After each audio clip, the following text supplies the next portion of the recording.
of information for the Republic, Fatimatu Abubakar. You're welcome to the Asaase Breakfast Show. Rainmaker. Good morning. You know, we both have a soft spot for West Ham United for obvious reasons, but I'm an Arsenal fan. But I know I'm a Hammer, actually. I know you're a Hammer. I know. Yes. He supports some team B somewhere up north for baby. Shout out to the Ghanaian Hammers. Yeah. Yeah. You know, there's always things that you do in your life that you're not too proud of. Maybe this is one of them, so it's okay. Can you be nice to our guest? No, I'm being nice to her. Well, those words are nice. Okay, when they, You know, if that's nice. not long ago, Yeah. quite recently, the very last match between Man City and Arsenal. Yes. I was at the Etihad to watch them. Oh, nice. Not a City fan, but just to go. Just to go and give watch the Arsenal a game. hard time Oh. for what they did to us last season. That one. Oh, that day.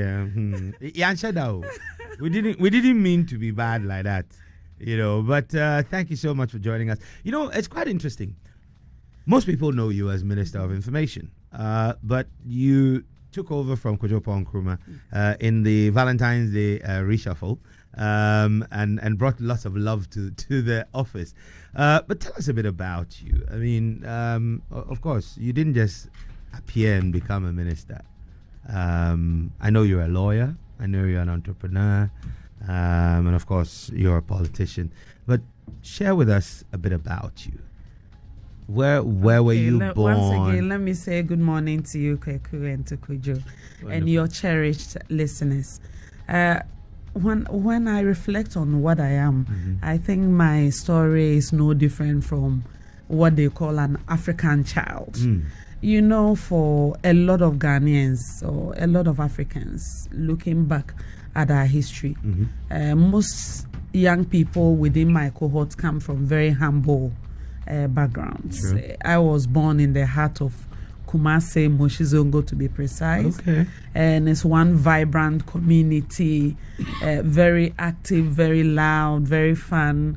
In fact, every child in the community works and schools at the same time. Right. So I can't count the number of things I've had to hawk in my lifetime. And I was a very happy child. So when I reflect back on how I grew up, if I see someone in the same circumstance, I will say they had a difficult childhood. But at the time, that was not my experience. I was really excited to help my mom and also to earn money. And that has been one of the things at the back of my mind. Wow. I'm a trained entrepreneur, as if my parents took me through apprenticeship. But I come from a strong line of very strong women who... it's like when it comes to food business, for my family, that's the default setting. Okay. If anything fails, you can go back to food business because we have it running in the family for generations. In fact, between my grandma, my mom, and myself, we've operated food business for the last 80 years. Wow. My mom alone operated a chop bar for almost 40 years. And she said, I'm tired. I said, I'm moving everything to Accra, to my neighborhood, just to continue the legacy. And also to employ people, give opportunity to young people.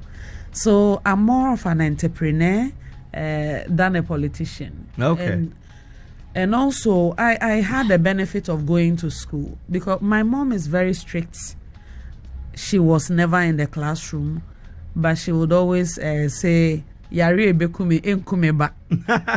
So you must go to school. Wow. She saw that. So she programmed us to live her dreams, going to school no matter what, no matter the challenges. So I started in Moshizongo at Foundation of Jesus Preparatory School. And so I have quite an interesting background. I know much about Christianity as much as I know about Islam. And then I went to Bokrom MA, JSS Block B, also within Menchia, and then to Kumasi Academy, and I came to University of Ghana. Okay. But my aspirations initially as a child, I always said I wanted to be a teacher. that hasn't changed. Probably what I intend to teach going forward, or whether I'm teaching in the classroom or in the studios, that probably has changed. But growing up, all the things I wanted to was do. to be a teacher. Yes. Which of your teachers inspired you to want to be a teacher? I'm sure every child who ever aspired to be a teacher was because they were fond of a particular teacher. My first love, Madam Gladys. Shout out to her. We are still in touch to this day. Wonderful.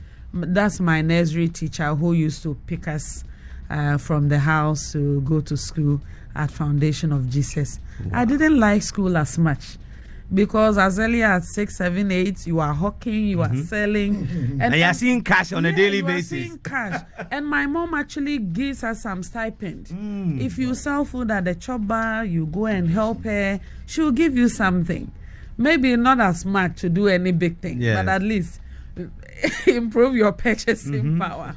So I grew up not in wealth, but I was never hungry, of course, because we sell food. And also always liquid. So it gave me that balanced childhood, and it also built my social life, because we were raised in the public eye. If the choba is in your house, everybody comes there to eat the good, the bad, the ugly, the mad, the sane, all characters, and they come interact. Some even literally come and live with you. People come and buy food and turn the choba into their base or their homes, and every day they wake up and they know they are coming here. So it really shaped our social life. So I'm naturally warm without trying, because I was exposed as a child to a lot of people. But one other thing that really changed my trajectory and brought me into politics somehow is when I went to the senior high school at Kumasi Academy. And in 2004, the NPP had a 2004 elections for Asaase constituency. That's the very first time I was voting. And because we were in school, I couldn't register at Menchia. I registered at Asaase constituency to vote on campus. And then the NPP had a female parliamentary candidates.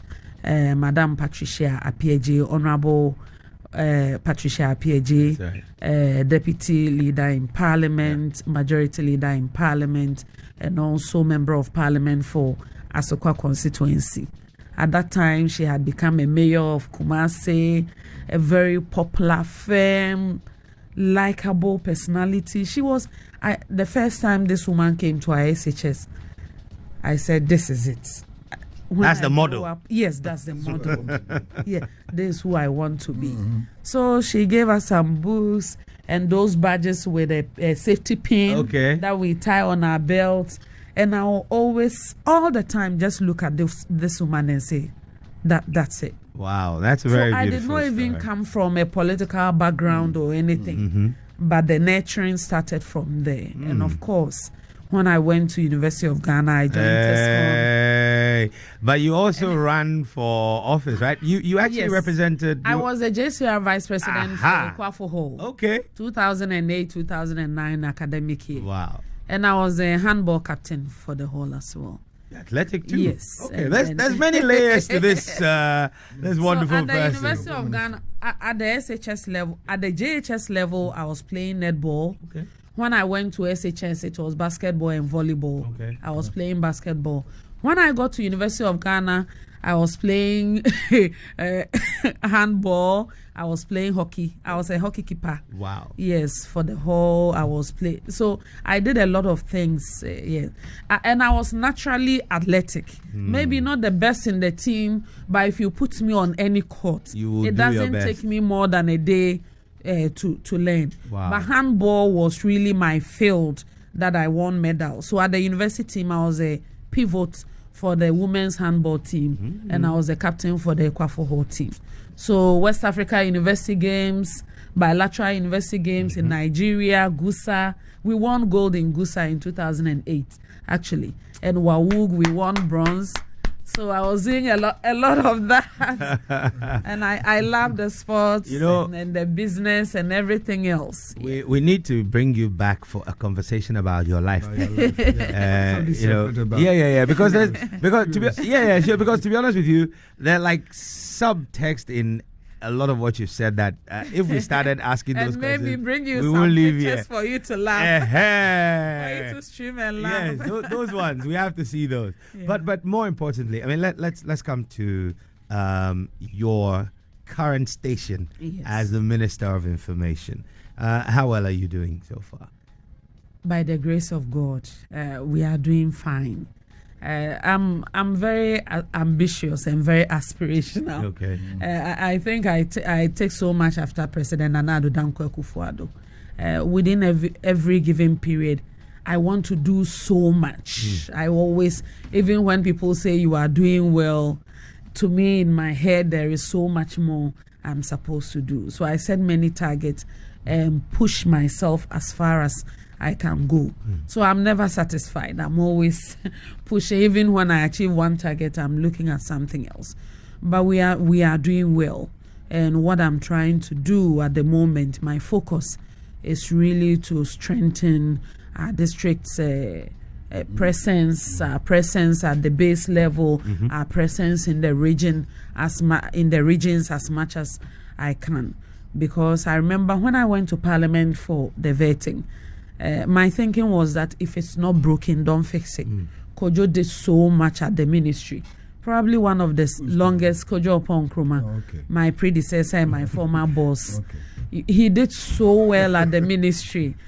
Because, when you go to our ministry, our press center, you see a long wall of ministers who have served in the ministry. It's the longest. And some do a few months. Because one word and there is a scandal, there's some confusion, and they quickly have to change you. But the stability he brought to the ministry gave us the opportunity to actually work on some policies, media support programs, initiatives that look at the sector in general, even legislation among others. So my thinking was that let me maintain every single initiative that my predecessor started. But beyond that, I am my own person. So I was also looking out for the things I believe I can contribute as legacy projects to the ministry. So working on Kojo's itinerary as I knew it as his deputy, and also I said, you know what, there is over concentration and too much attention in Accra when it comes to our operations. I believe in the past when there was this e-levy conversation, we went around to do town halls. Yeah. So I thought of that and I said, why don't we decentralize government communication? Because you want to speak to people. And in Ghana, it's not like we have a monolithic kind of system. Our language map is so wide, so diverse. Our demography is also so diverse.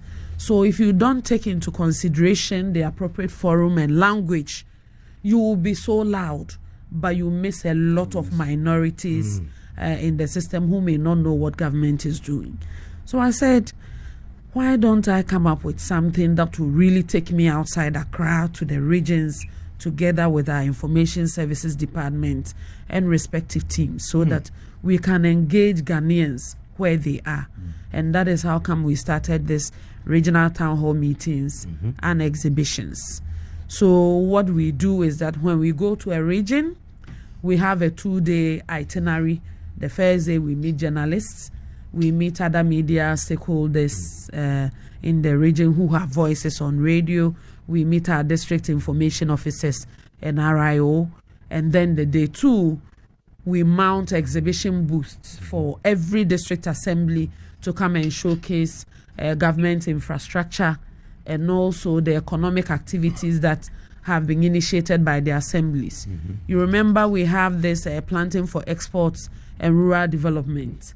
So the agri departments at various assemblies are tasked to find some raw materials within their assembly and also add value, do some packaging to the extent that they are able to export. So the PED program is very vibrant outside Accra. If you look at the quality, and sometimes I reach out to the media that I want you to go to some of these regions and interview people about it. In fact, when we went to Eastern region, I went to Afram Plains, South and North. Okay. And among the items on display were beeswax. Oh. What? Beeswax. Yeah, beeswax. Yeah. Yes. Bees. Yeah. the wax. Yes. Yeah, the wax from the honeycomb. Okay. They said apart from shea butter and cocoa, beeswax is one of the most important commodity for export when it comes to the cosmetics industry. Right. Okay. That's what they use for the Lip gloss, and pomades, the polishes and pomades and all that. And they have it in abundance. And they train beekeeping apart from those who go into the wild to get the honey and other bee products. They actually train the women. They have NGOs. They have cooperatives. And when I saw it, I said, this is the first time in my life I'm seeing beeswax prepared in Ghana. Nice. And the fact that we did the exhibition and all of us got to learn, and people had the opportunity to see government's investments in the regions. And one thing that also stood out to me is the rural telephony projects. Okay. And it's something that I think we've not spoken about much about, because between 2009 to 2016 or January 2017, there were about 78 rural telephony masts. Okay. And within this period, we've done over 1,000. And for all the regions I've been to, when they are coming for exhibitions, they even bring pictures of their masts and locations and how they used to climb trees or move far distance just to be able to make calls. And how, in terms of infrastructure, this government has done so much to bring connectivity to rural communities. And it means so much to them. You will just see the pole and you say it's nothing. They say, It isn't. No. Go to the communities and see what's happening. Look, I'll tell you this, Fatimatu. I happen to have been in, about 12 years ago, in a place in the Bunohafu region called Esumura. There was a mound of sand in front of a church by their market. That is where you stand to make calls. You must stand on the mound. Yeah, you must stand on the mound of sand. So you basically, the mound gives you a bit of elevation and your height will contribute. So if someone like Daniel Gidiglo, he wouldn't have to worry about, once he stands there, he's up there in the air to get the signal. So for me, not having lived in the rural areas, but have experienced how important these interventions are, I'm quite excited that you've made that progress. I mean, let's talk about some of the challenges that a ministry such as yours will face in these times. I mean, we're talking this morning about how we're all now journalists, citizen journalists. Once you have a smartphone, you can also tell a story. And it has its own challenges where there's very little training on the ethics and editorial nuances in sharing stories. And also misinformation. How are you and the ministry ensuring that as we head into this election and beyond, we're able to deal with misinformation? Thank you so much. I think for me, I always say that imagine if I was appointed an information minister in 93, 94, post 4th Republican Constitution. Even after that, before the proliferation where we had one radio, one TV station. I don't even need a deputy or any allies. All you do is to get some 30-minute slots and say, put me on air, let me do a national broadcast. But our world is completely different. And I was looking at the NCA data as at the end of 2023. Over 720 licenses issued. Active radio stations in the country, 550, as at end of 2023. Active TV stations now about 170, according to the monitoring center at the NCA for monitoring egregious content. So the space is opened. And not just that. Look at the digital front, the online, you lose count. Sometimes you don't even have data on the number of bloggers, the number of news content creators, among others. So it is quite open, and it also makes it expensive because the way it is fragmented, if you say I'm focusing on only state-owned media or one or two friendly media platforms, it's almost impossible to reach everybody. So you need to build a network within the rank and file of the media space, and also adopt a strategy whereby you are using different channels of communication. So primarily, we use mass media for most of our campaigns, but we are also trying as much as possible to diversify. Still do the baseline campaigns, still use other channels that you think will help you reach the masses. And that is why we announced that we have procured 40 state-of-the-art LED vans information rigs to restore their Abansini. Okay. Yes, so hopefully at the end of this month we will do. Yes. Yeah. So we have tracks. You're going to create your own content and go out and yes, we have the content actually, right. Okay. but to air it you need to buy airtime, and our ministry, we don't have the budgets. So you're So taking sometimes you are limited as to how you can do a lot of campaigns if you are not using mass media channels. So we'll still deploy our mass media campaigns, but also use the track for our rural area campaigns, where you have computers with hard drives, you have programmed maybe a 2-hour on education, on health, on district specific projects. They just slot in, they just go on the laptop, click on a particular video, and it's on both sides of the track, showing in markets and other places. I was just, as part of that, do you see the role of your office, the evolution of that role and the change? What has been the change, if anything? Because you're speaking about fairly old school things, but the role, intrinsic role of your ministry, has it changed? Is there more demand for wider responsibility, or is it just the same as it ever was?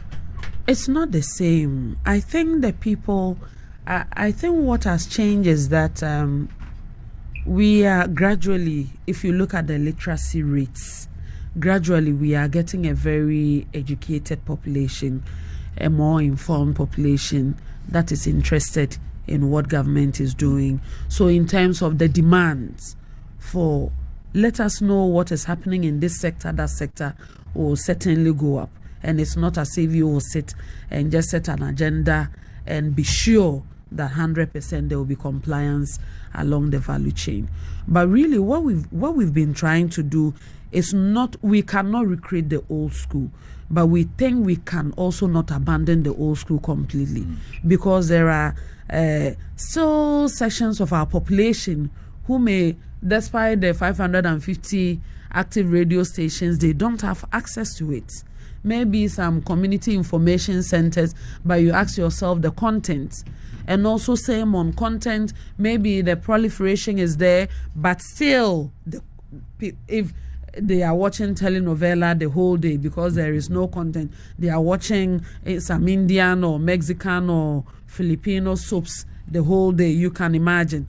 So we, especially in this era where both Reporters Without Borders, World Economic Forum, all the key stakeholders, even the World Bank, identifies misinformation and disinformation as a threat and critical. As a ministry, we have a mandate to do two things, because we've realized that misinformation also thrives in the absence of facts. True. If you are not creating content, if you are not generating news, if you are not feeding into the ecosystem as we have it, then people must speculate. They must fill the vacuum. And so that creates a whole lot of problems for us. So to give effect to the right to information means you must also create some information. True. Means you must make sure you give some effect to it, because misinformation and disinformation are actual threats to right to information. So we are treating all those issues and building strategies to see how best we can occupy space. First of all, make sure it is easier to access official information. Secondly, and also thirdly, get some national strategies to combat misinformation head on. Okay. So you will see that we are implementing the RTI Act, and this year Ghana hosted the world at the 2024 IDUI conference. IDUI is the International Day to commemorate universal access to information. And the global celebration was hosted in Ghana with a lot of resource persons from the UN and other agencies who were here to share insights and pick national conversations and interventions. Quite apart from the effect that we are giving to the RTI, we've also, over the past 3 years, worked on a national action plan to combat disinformation, which we sent to Cabinet and hoping to launch the document before the end of this year. Wow. So we have engaged all our stakeholders. We did a validation exercise at the Accra International Conference Center. We took a team to Alisa. We invited all the media stakeholders and CSOs, and finally, and even engaged consultants. And finally, they came up with about 8 points plan that we can use as a roadmap in our efforts to combat misinformation and disinformation. One of them has to do with enhancing fact-checking mechanism through collaboration of fact-checking institutions, even encouraging media houses to set up fact-checking units. At the ministry, we have also come up with a digital repository in the form of the ghanatoday.gov.gh, where we upload all official statements confirmed, so that if you get a document you are in doubt as to whether it is created with AI or it's facts, when you can use that repository as your first point to check whether it is true or not. And we are also working on media literacy campaigns for people to be able to appreciate that you can see Kojo talking, he's the one you saw in the video, singing the voice is him, but it's actually not him, because AI can create that. So media literacy will make people pause. More discerning. Yes, more discerning. Take a second just to look at things before they proceed, and also to enhance our relationship with app developers, so that when we establish a protocol for reporting misinformation, they are able to act on it with speed. So quite recently, you will see that I have TikTok visited us. We've had engagements with Facebook, other people, to see what app developers are also doing in this space when it comes to misinformation and disinformation, and who their allied fact-checking institutions are, and what we can do collectively to sanitize the space. We've got about 5 minutes, and I'm going to try and squeeze 7 questions in there. No, but seriously, I'm listening to you talk about 550 radio stations, over 100 TV stations. How are you ensuring, of course, once you start having this proliferation, there's also going to be a certain challenge on policing quality control. How has the ministry ensured that media in its growth does not grow faster than the ethics and the human capital's ability to be professional? Okay, first of all, the first challenge we have in the Ghanaian media space is that, of course, if you look at the provisions in the 1992 Constitution, they came about because of our history. A history of once having a one-party state declared, a history of military regimes where media houses were not free to operate, a history of censorship, heavy censorship within the media space. So the effort in the Constitution was to remove all forms of censorship, so that there will be a free-for-all kind of operation. What has not been done over the years is to have that single document for the media, where we have every aspect of media operations, whether ownership, professionalism, everything put in a single document in terms of legislation. that is what is lacking in the space. Okay. So over the past few years, all attempts have been towards coming up with a draft broadcasting bill. By the grace of God, with support from the Attorney General's department and all our media associations, that bill is before cabinet. It went to cabinet about 2 months ago, but we are aware that Parliament was resuming sitting for this period, for a very short period, less than a month, before members of Parliament can go back to their various constituencies to prepare for the December 7 election. But at least we've been able to have that draft bill, whereby if, God willing, in January there is an opportunity to pursue its passage, I'm at the Ministry of Information or not, legislations, and I believe the quality of work done in that draft broadcast bill will make it easier for whoever is sitting in my place to say, let us dedicate the next year to make sure it goes before Parliament and gets passed. Well, in your proactiveness, you started, I think it started under your predecessor, the media, I think it's a capacity building. Media capacity enhancement program. How has that been so far? It's been wonderful. In the last 2 years, we've trained not less than 200 journalists.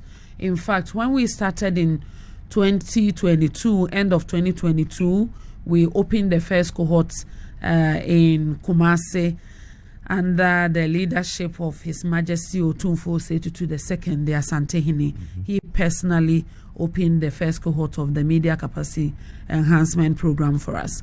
This year, we've had 2 cohorts in January and September. Last September, we trained 100 journalists in a hybrid system, 40 in-house, 60 virtual participants. Okay. And the thinking is that a lot of people have entered the media space, not because they went to GIJ or Unimac, but because as media houses were coming up all over, they needed people. And they also identified a lot of young people who were so talented, so eloquent, and put them in the space. But there is a risk to that.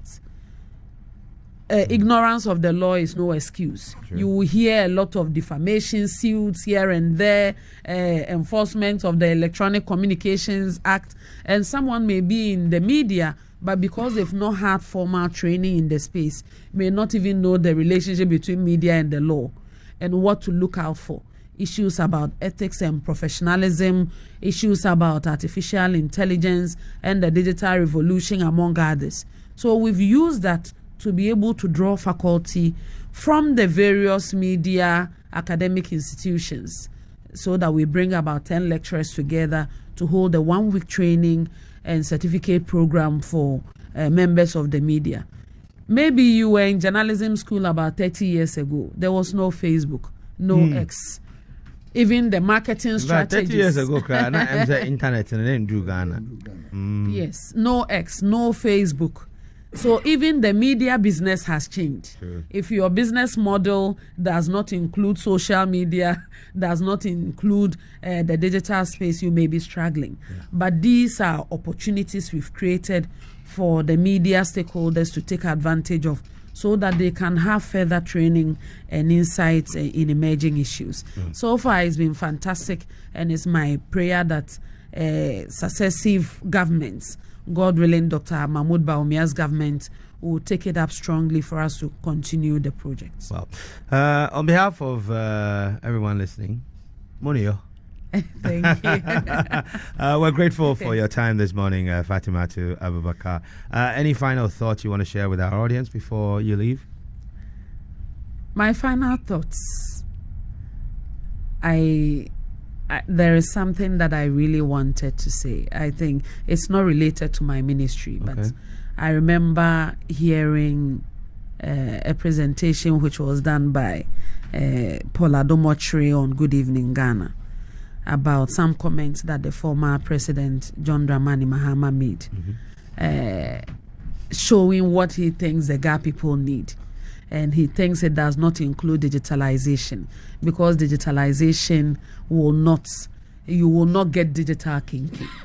And that was so hurting to me, although I don't belong to that community.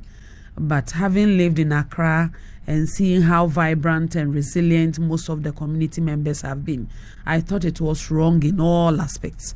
And I'm saying this because digitalization has direct impact on the business of the kenke seller. Because if the kenke seller must leave her table and go and join queue for 24 hours, 48 hours just to get her NHIS card renewed, if the kenke seller must leave whatever she is doing, mobilize all the money in the business to raise about 1,000 or 2,000 to pay fees for her ward to go to senior high school, if the kenke seller must sleep in the dark because they will not be able to buy credit on their phone and have to wait till the next day 8 a.m. before they can walk and go and queue at ECG vendor offices to buy credit before they come back to business, a lot of kenke sellers would have lost businesses at night. And in fact, a lot of them did during the Doomsaw era. We saw bobo at kenke sellers across the country. We were worried about the quality of life and the space within which they were doing business. But I think beyond kenke, sheto and fish, the Ga people deserve more. And the more is what this Akufo-Addo Bawumia-led government is willing to give and has been giving. We know the Ga people deserve infrastructure. And that is why government has built the state-of-the-art Jamestown fishing port to improve the quality of lives of the fishmongers and also the fisher folks. We know the Ga people deserve more.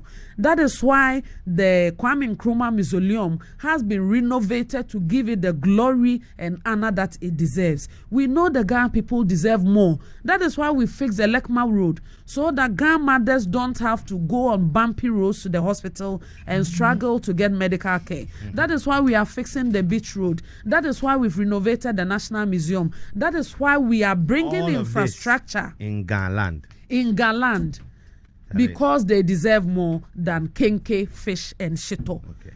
And a future NPP government, a Bawumia-led government, respects the Ga people and will give them more to improve the quality of lives, the quality of services, improve the arts and entertainment sector, make sure the culture of the Ga people are respected beyond kenke, fish, and shito.